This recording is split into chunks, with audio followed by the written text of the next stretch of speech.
not yet Well, active. it is loading right now. Yes. Great, great. Now it's Yeah. great, so it's fine. So we can, yeah. So yeah. So good afternoon, everyone, and welcome you all to today's IGM webinar.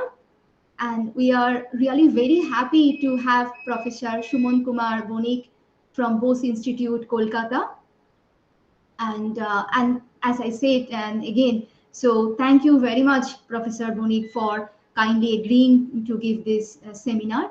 And as you know that IGM is centered around synthetic biology, but mathematical biology is also an integral part of this project.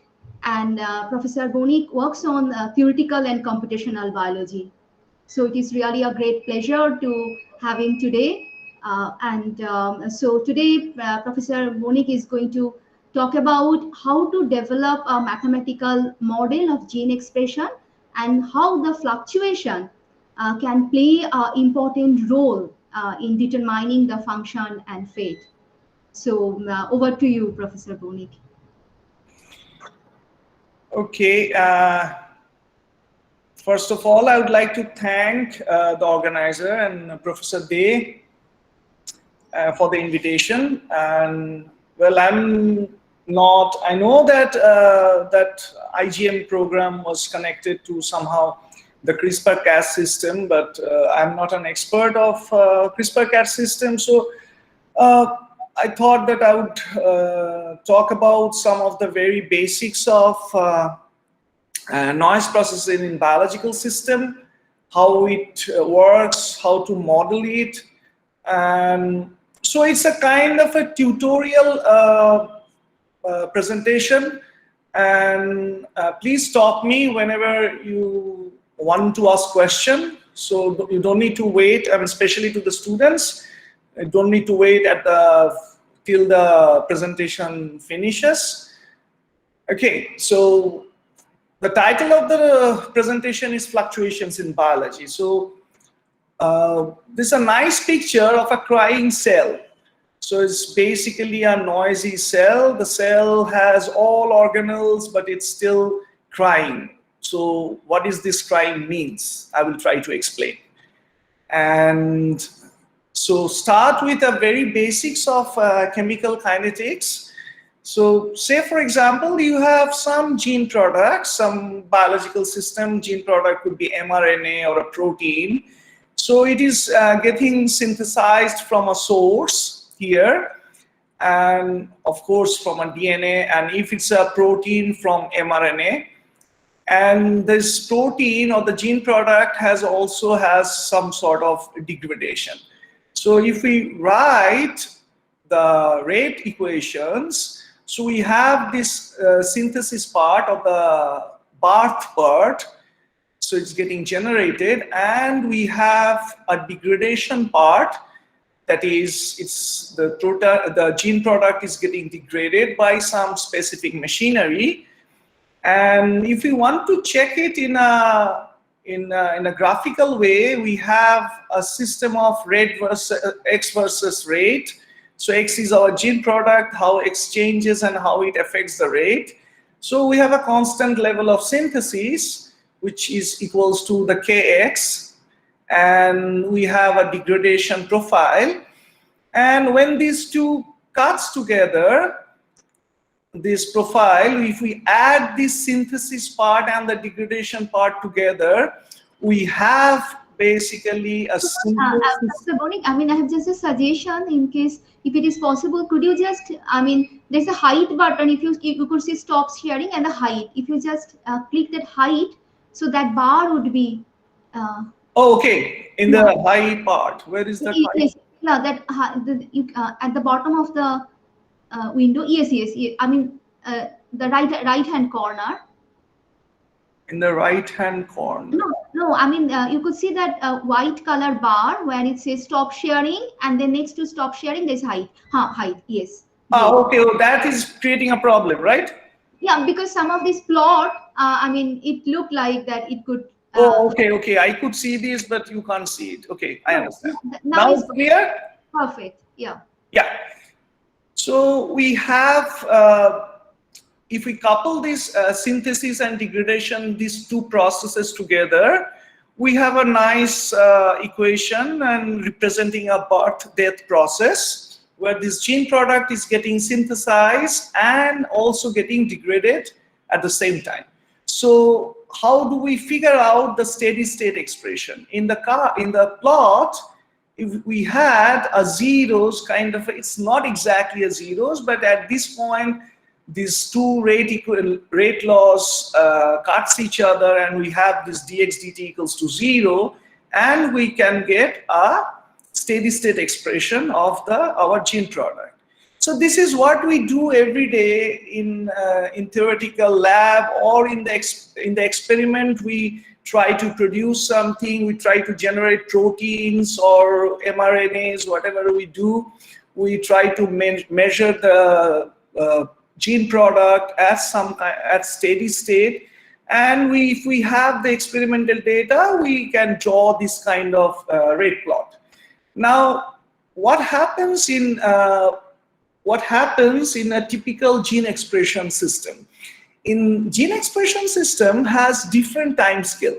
Suppose you have some kind of signal or some transcription factor which binds to the DNA. I will come to that in my next slide.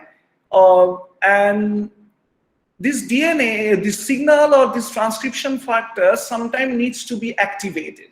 And this activation is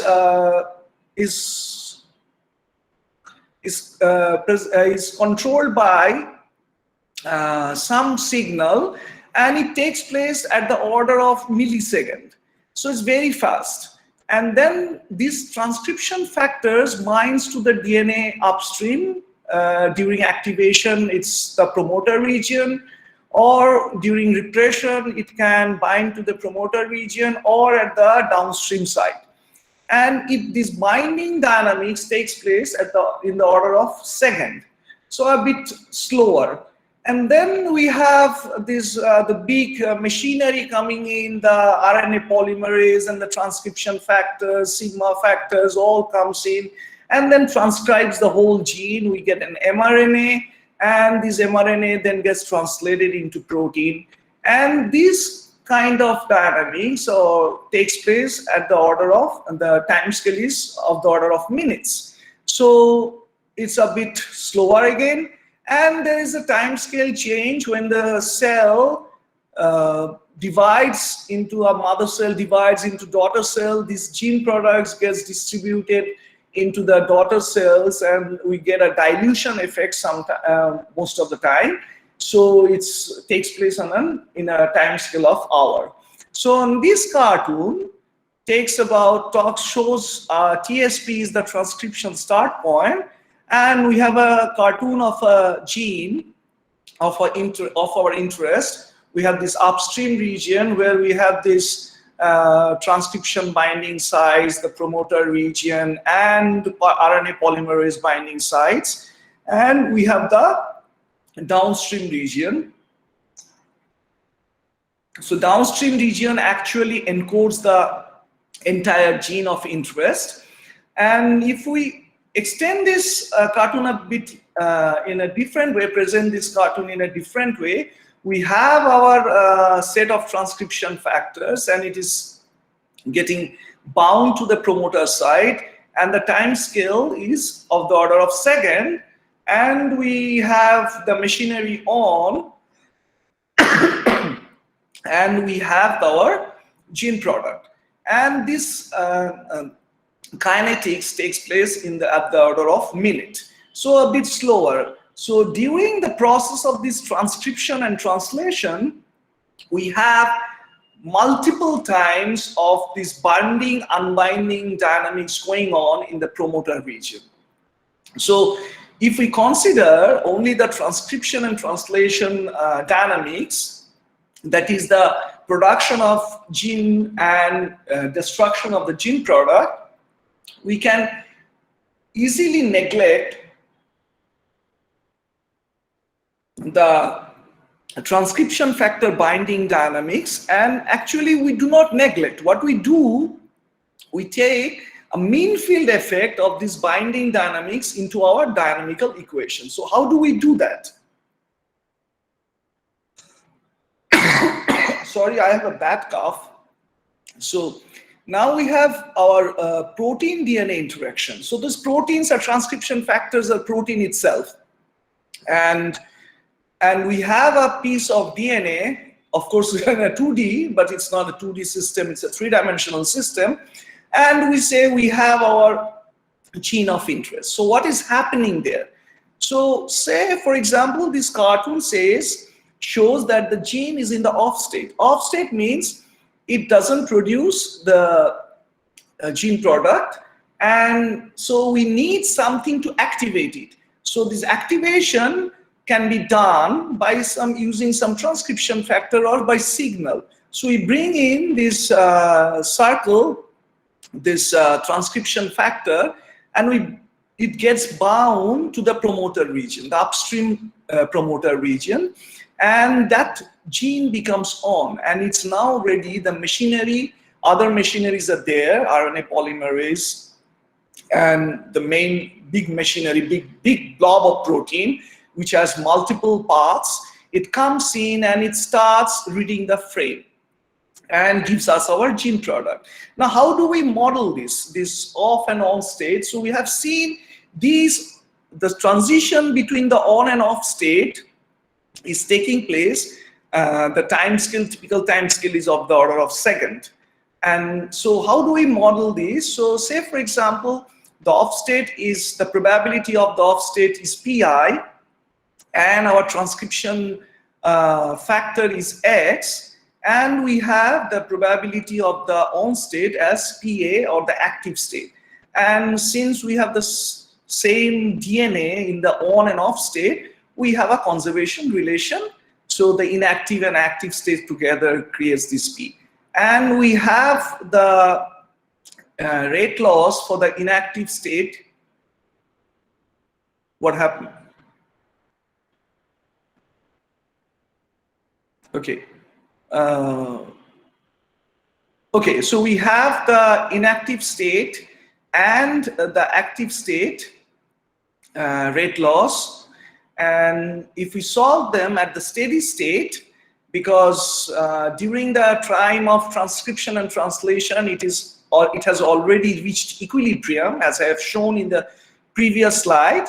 We have the probability of the expression for the probability in the active state and inactive state, where we have used a parameter capital K, which is basically the ratio of the unbinding strength to the binding strength, rate constant, or okay. So we have this simple expression where we have taken the mean field effect of the binding dynamics, and we have this expression x by bk plus x. Now, the point here is we can have multiple binding sites of transcription factor, and so if we have multiple binding of transcription factor at the promoter side, these x comes with a power to the n, which is known as a Hill coefficient. So it's basically Hill function. This whole thing, x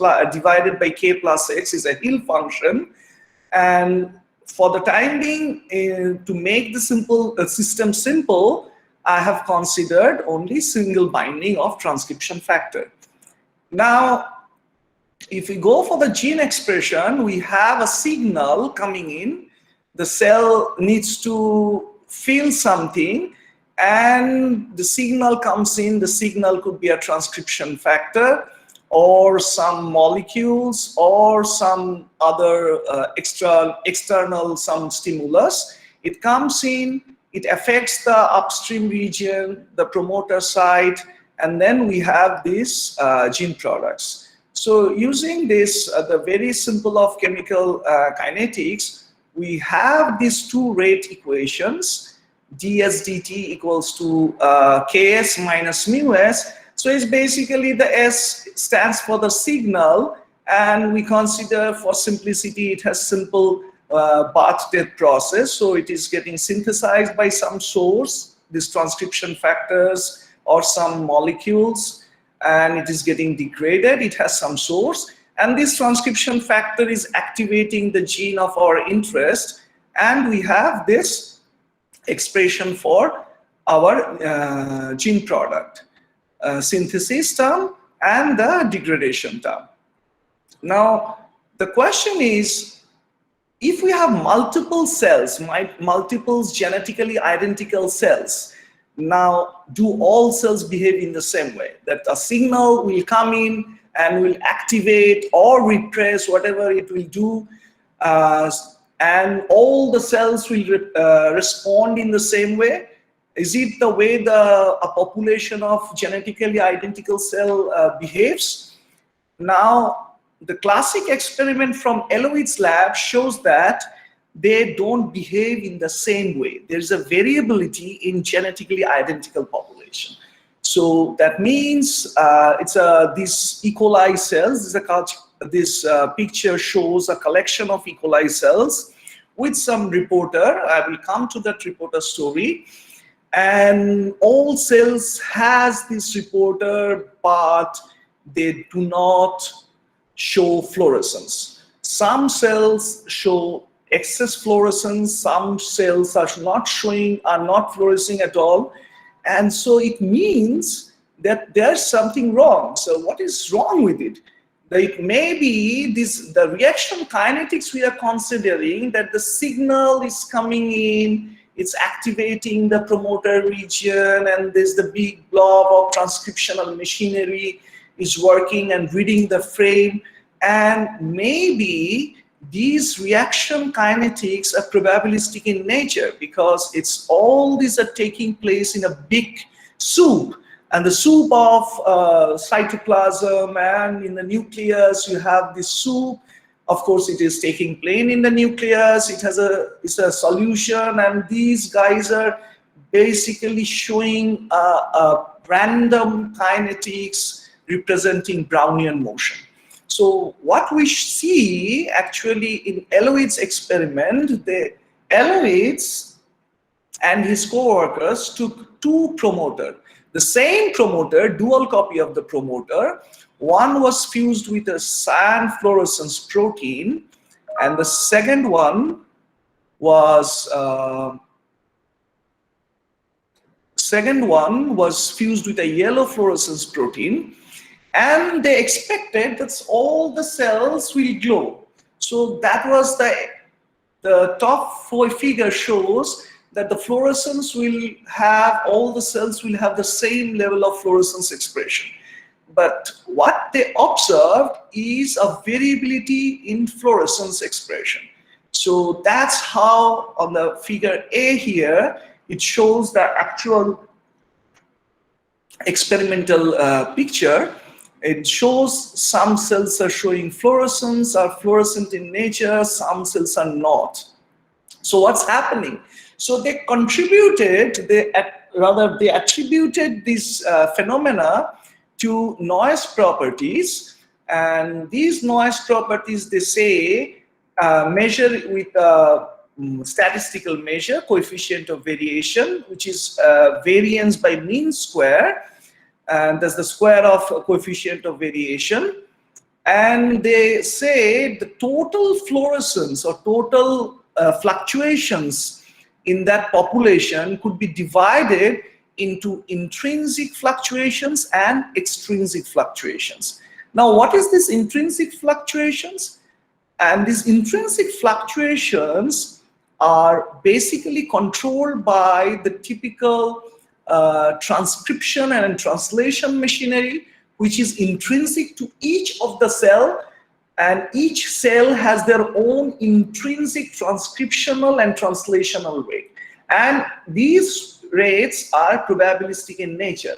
And then what is the extrinsic fluctuation? These extrinsic fluctuations are controlled by the transcription factor, which is either, in this case, it is activating the promoter, and RNA polymerase concentration. And these also brings in, these factors brings in fluctuations. Now, if we measure what they did, they measured the single cell cyan fluorescence, protein fluorescence, and single cell yellow YFP fluorescence. And they have found there's a high variability in panel C, the left one. It shows a high variability in intrinsic fluctuations because all cells are behaving in a different way. And although they are genetically identical population, but each cell is behaving in a different way in that population. But there is very highly any kind of variability in the extrinsic fluctuations, which is controlled by the transcription factor and RNA polymerase and other factors, which is coming externally. So if we couple this together, the intrinsic fluctuations and the extrinsic fluctuations, we see that the resultant picture shows there is still these intrinsic fluctuations that is bringing that phenotypic heterogeneity. That means we have in a genetically identical population of E. coli cells in Eloids experiment, we see the cells behaving individually. They are not showing collective behavior, but they are showing individual behavior of gene expression. Now, as a modeler, what can we do? We can bring in a signal, and we can use all those kinetic equations I have shown in the previous slide.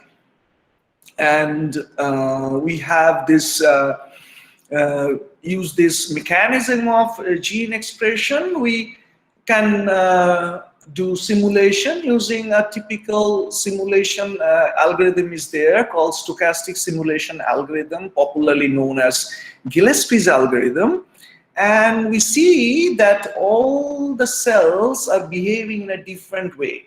So we have 5 different color code here, and these are the trajectories starting from time t equals to 0 in a minute up to 80 minutes. That is a one cell generation, single cell generation. By 60 minutes, a cell will divide into 2. We did not consider the cell division mechanism here. And we see there is a fluctuation around the steady state, which we have fixed n equals to 100. That means each cell will create 100 copies of proteins and or gene product. And we see there's all these cells are fluctuating around this mean level of 100 values. And if we do a histogram with some 1,000 cells, we get this nice histogram where most of the cells are around this 100 copy number, but there are several outliers which are not showing. Some of them are showing very low population of protein, and some are showing excess, creating excess number of proteins. So we see a phenotypic heterogeneity among a genetically identical population. Then it shows basically that we have these crying babies I have shown at the very beginning. There's these cells are behaving in a random way, and they are crying in their own way. Not all the intensity of crying are same, but have a different distribution of a collection of cells. Now, what can we do more? We have these trajectories. We can generate these trajectories in computers, or from experimental data we can observe the time series, and these time series can be used further to determine some specific properties. And what is that? Hello?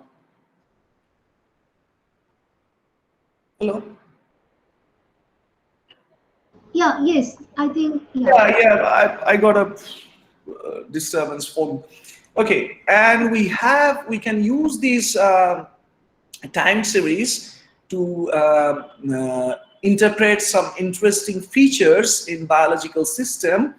And so now each time we measure the steady state expression of gene product, or if we perform our simulation multiple times, so it is equivalent to the outcome of a repeated experiment.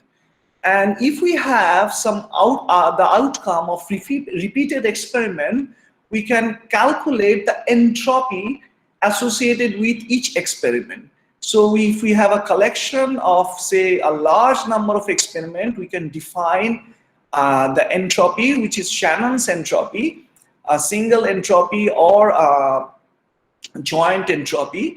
And using this entropy notion, what we can say is that we have a noisy channel. What is this noisy channel? Suppose I have an input. This input is basically the signal I have considered coming from outside of the cell, or inside the cell. These transcription factors could be considered as the input, and it is going through some mechanism which I have shown as extrinsic, intrinsic story, and we can map this in the form of a noisy channel. And then we have our output. We have our random gene expression data.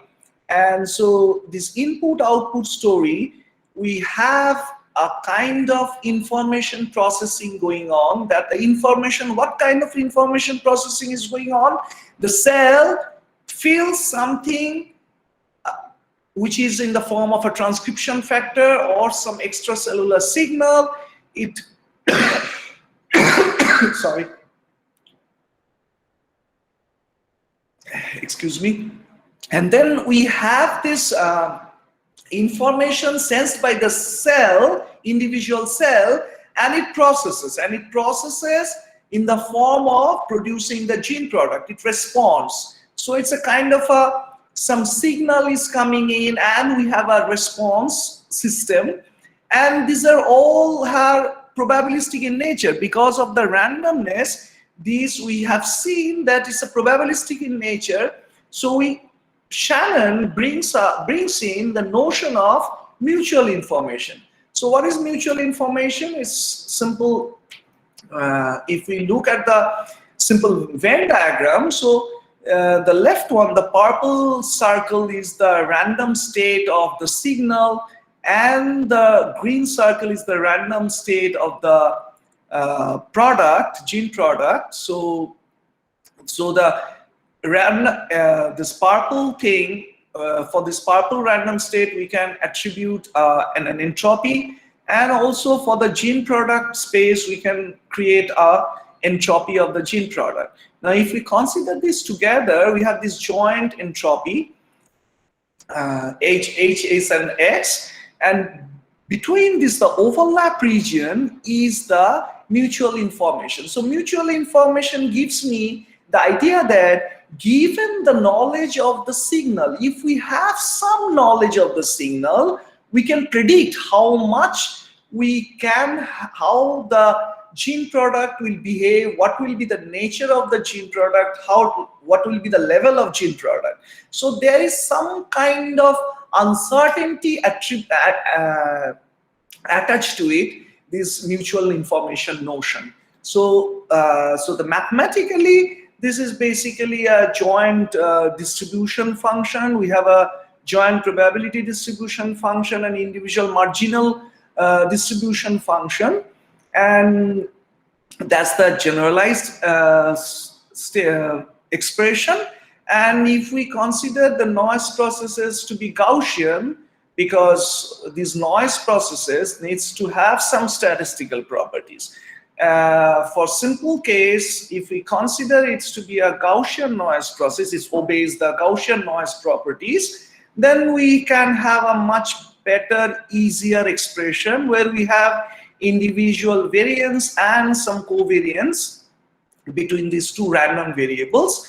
And from the time series, experimental data also, and from the theoretical simulation, numerical simulation, if we have the time series, we can easily calculate these variances and covariances and then put that together and we can talk about the mutual information here, so that we know if we have a prior knowledge, a little bit of knowledge of the signal, incoming signal, we can predict somehow, not exactly, how much the gene product, how the gene product expression will behave. And this is the story I wanted to tell you, and I'm going to finish now. And so thank you. And this is again a cartoon. As I said, that all the crying babies, a crying mother cell is producing two daughter cell. One of them is crying, one is not, and it shows that we have this phenotypic heterogeneity and in a genetically identical population. And so I'm ready to take questions. Yeah, so please. Yes, thank you. Thank you. So, yeah, the session is open for questions. So, yeah, please go ahead.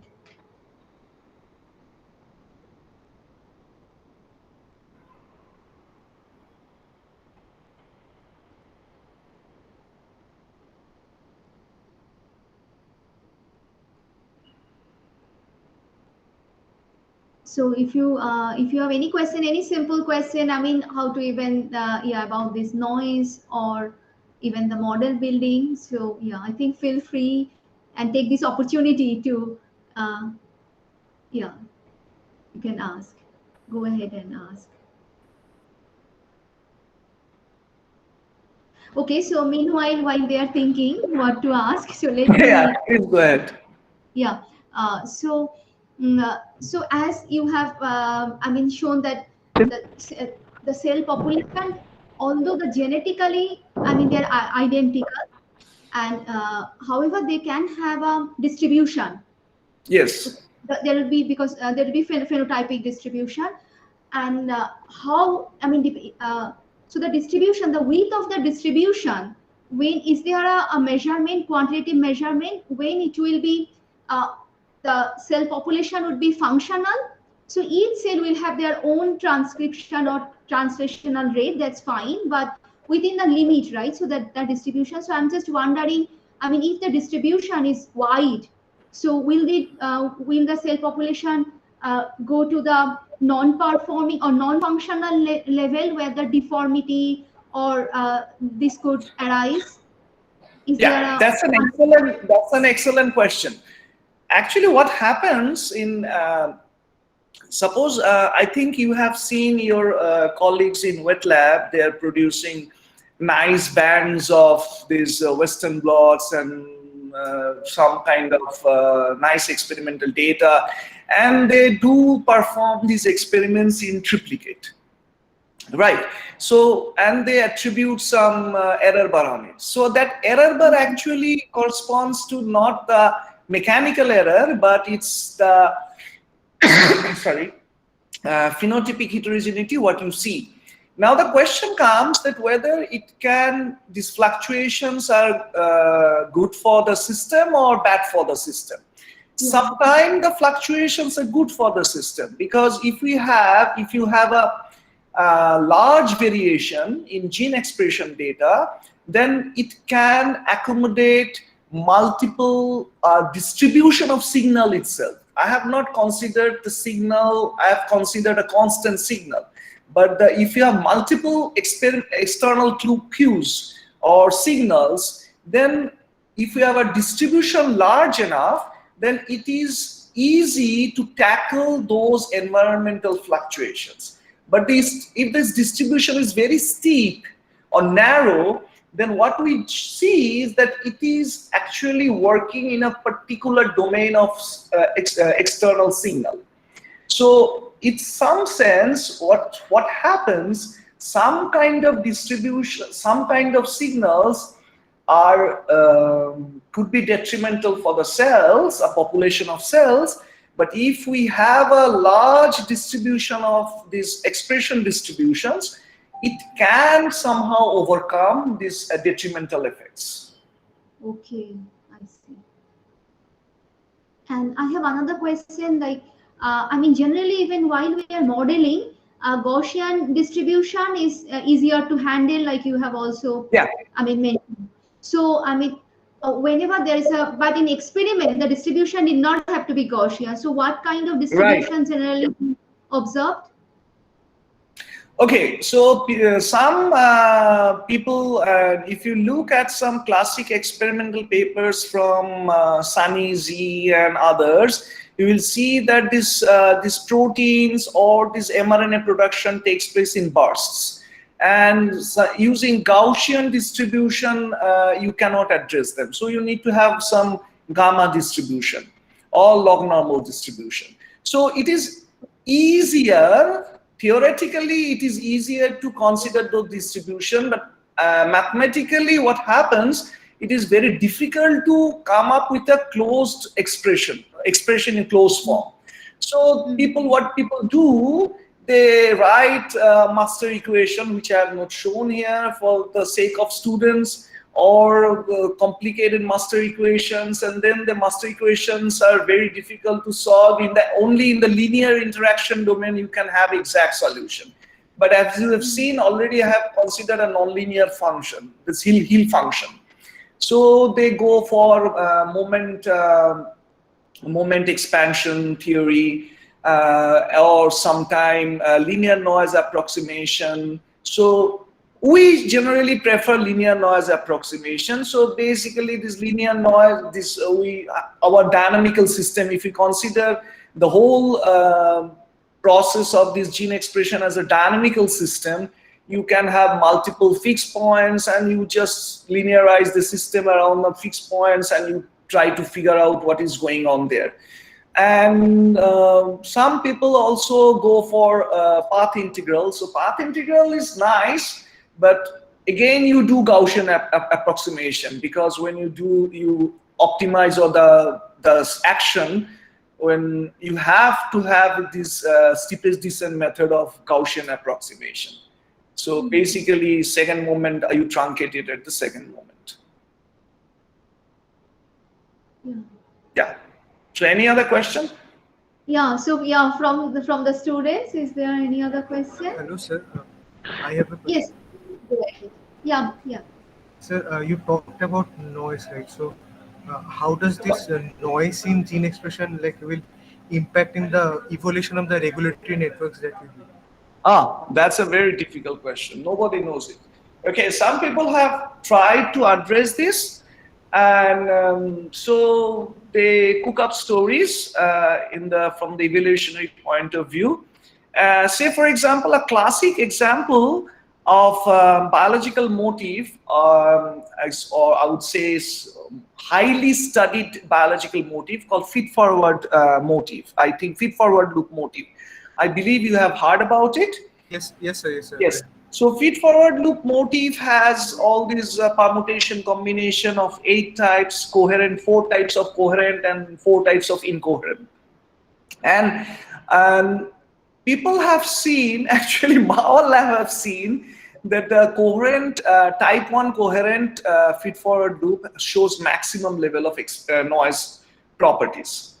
And it is also very much abundant. Similarly, the incoherent feed-forward loop of type 1 also shows maximum level of noise properties. Maximize means maximum in magnitude. And so what we believe, or kind of what we understand, that if you have, as I was telling Professor Day, that if you have a high level of noise properties or large distribution of noise expression, so you can actually address or rather deal with multiple changes going around your in your surrounding, and so it could be beneficial. So as of now, I have seen people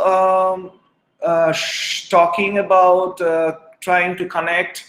Even people like Uri Allen's group, they try to connect to evolutionary aspect using Pareto distribution law and all this thing, but the outcome is not yet very concrete. Any more questions? So yeah, so do you have any other question? I don't think there is Okay, so just I'm taking a cue, like you have already, while discussing that, you have told me, and also like as both you have asked the question. So I mean, a large level of noise could be beneficial. However, this is not been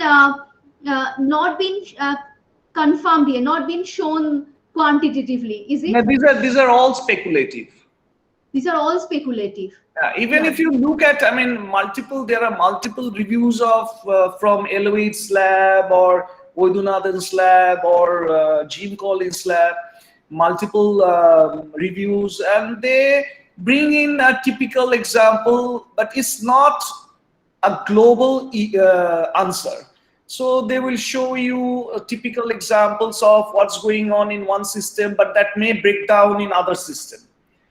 Okay, Okay. so say for example, sometimes they say some noise process is good for is in some kind of morphogenesis machinery, and sometimes they will say the noise is detrimental in some places. So it's again, it's an egg chicken problem is still there.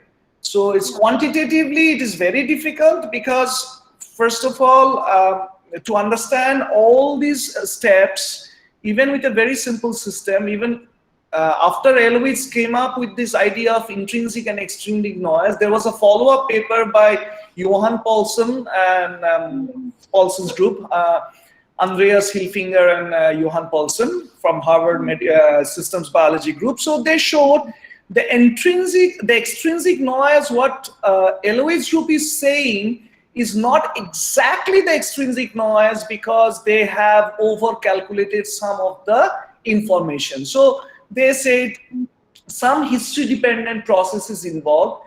So basically now the question arises whether this whole process is a Markov process or non-Markov process. Because if you have this history dependence, so you cannot go for this Markov chain property. So, and again, when this noise process and this information theory, there are multiple groups around the world. They have come up with an idea of information storage and in a cellular automata system. So there's an Australian guy called Joseph Lizier. So Joseph Lizier, in his PhD thesis, he showed a formalism where he used another form of information theory called the transfer entropy. He showed that how it can be used to design a information storage device kind of thing in cellular automata machinery. So it's kind of a bit tricky still now, but people are working. A lot of people, experiment theory, and this notion of, I should say, this notion of intrinsic and extrinsic is not actually very strict, because in one case, which is extrinsic, intrinsic noise, when it feeds into the other system, it becomes an extrinsic noise.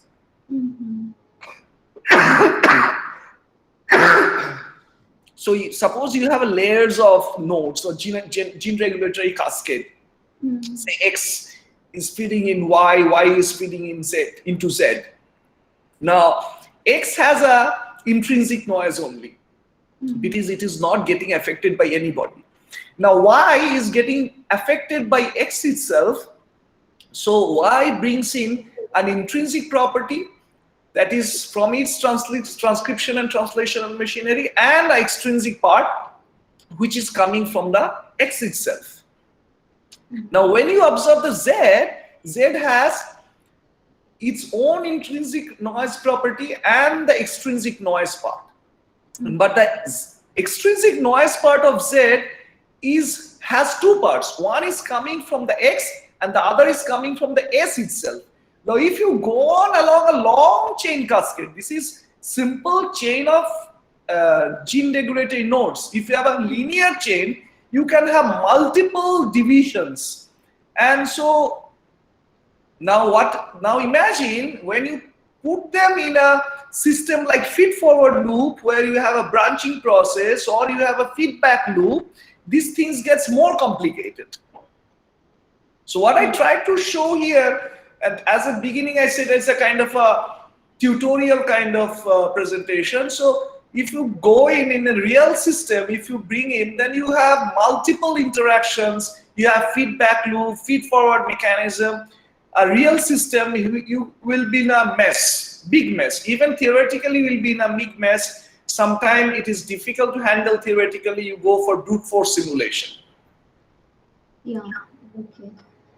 Yeah, I mean, definitely the noise has noise plays a very important role. Even in our group, we have investigated a slightly different context in prey-predator model, where Yes. we have seen that I mean, the phenotypic heterogeneity helps the survival. On the other hand, stochastic noise, if we add it a Lanjava kind of equation, and Yeah. stochastic noise, then the population actually does not help. It does not, population does not survive. So, I mean, yes, this obviously a toy model kind of prey predator. So, yeah. Yeah, So, most of the people works with toy model. I mean, if you have a real system, as I said, you need to go for brute force simulation. yes, The yes. large system you cannot deal with, cannot deal analytically. Mm. So if you have like 3-4 nodes with multiple interaction, it becomes analytically untractable. Mm. Yeah. Yeah. So, do you have any other question or comment? And if I don't think so. Yeah. okay, so I think yeah. So thank you, Professor Banik. Thank you very much. Thank For you. Thanks. I should thank you all for giving me an opportunity to talk. no, it's also from a student's point of view. Also, it's like they are started doing this project and they could get a glimpse of like how mathematical model could be developed and how the model could be also complicated depending on the system, as you talked about, even in the discussion as you were describing here. So biological processes could be very complex, and yeah. So I think it's a wonderful opportunity for all of us. And thank you so You're much. welcome. You're most welcome. Yeah, Thank you all. yeah. Bye Okay, bye. bye. Thank you so much. Bye.